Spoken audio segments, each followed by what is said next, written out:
ao seu sofrimento. Então, quando você estiver sofrendo, você pode orar a Ele e falar: Senhor, estou sem forças.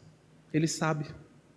Senhor, não estou aguentando mais. Ele sabe. Senhor, estou no fundo do poço. Ele sabe se é o fundo ou não. Ele e só Ele pode dar fim. Você pode pedir. Você pode esperar.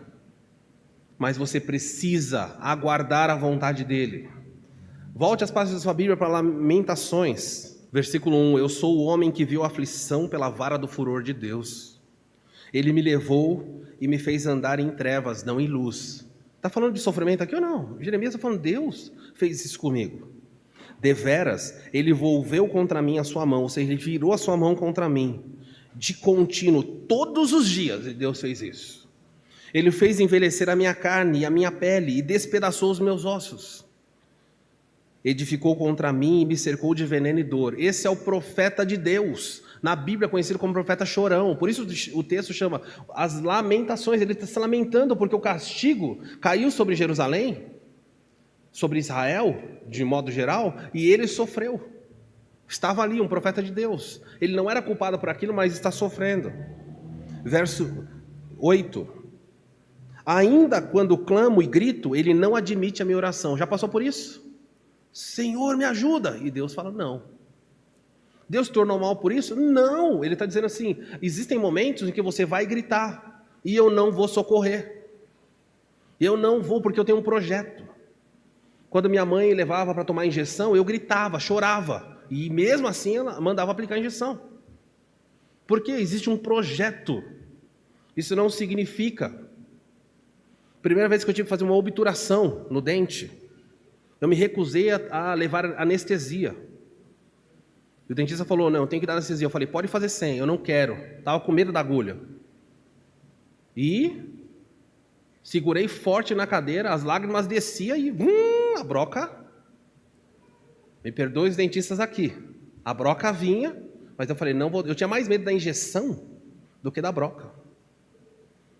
Agora eu pergunto a você: quando você leva o seu filho ao médico, ao dentista, é porque você detesta ele?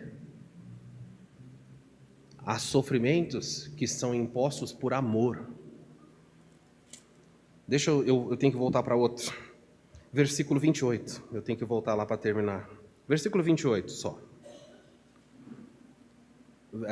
27. Bom é para o homem suportar o jugo na sua mocidade. O sofrimento, quando você é jovem, Deus se alegra mais, porque você tem mais força para se rebelar. Deus fala: espere, aguarde.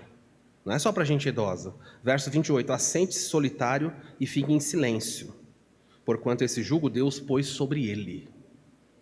Deus fala para você: quando você estiver sofrendo, se assente e fique em silêncio. Por que Ele coloca para nós ficarmos em silêncio no sofrimento?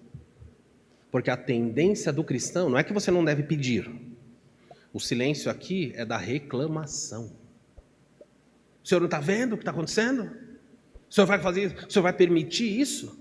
Não te importa, como Pedro falou, que pereçamos? O senhor vai continuar dormindo em berço esplêndido e deixando a gente sofrer? E tem gente que reclama.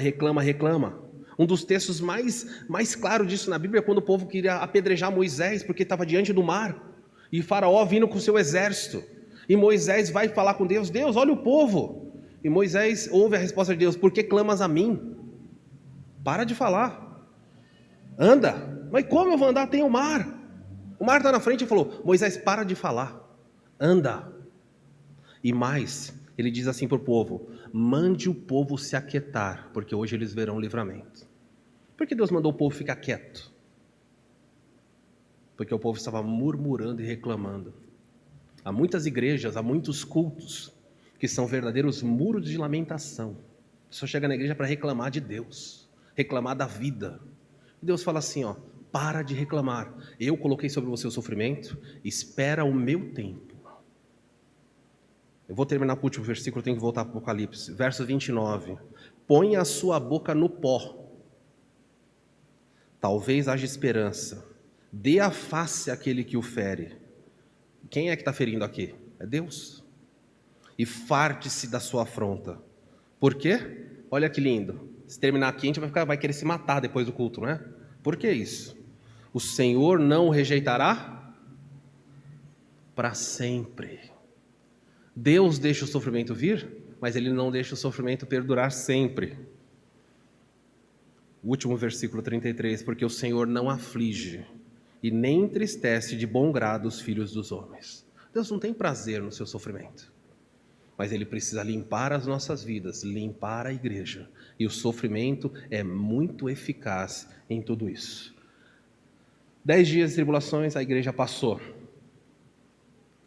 Deus estimula a fidelidade no sofrimento, Ele termina dizendo assim, ser fiel até a morte. Esse ser aqui não tem a ver com o ser condicional de se você for fiel. Já vi muitas pessoas pregando o texto assim, se for fiel até a morte, eu vou te dar a coroa da vida. Ou aqui nesse caso ele nem cita ainda, ele só diz, ser fiel até a morte. Esse ser aqui é uma ordem, seja fiel até a morte. Permaneça firme. Está dizendo isso para uma igreja que está sendo lançada aos leões. Alguns crentes estavam. Uma igreja cujo pastor Policarpo foi queimado. Ele diz, permaneça fiel. Se for necessário morrer, morra, mas permaneça fiel. Então veja, Deus estimula no meio do sofrimento a fidelidade. Não é a covardia, Ele fala, permaneça aí.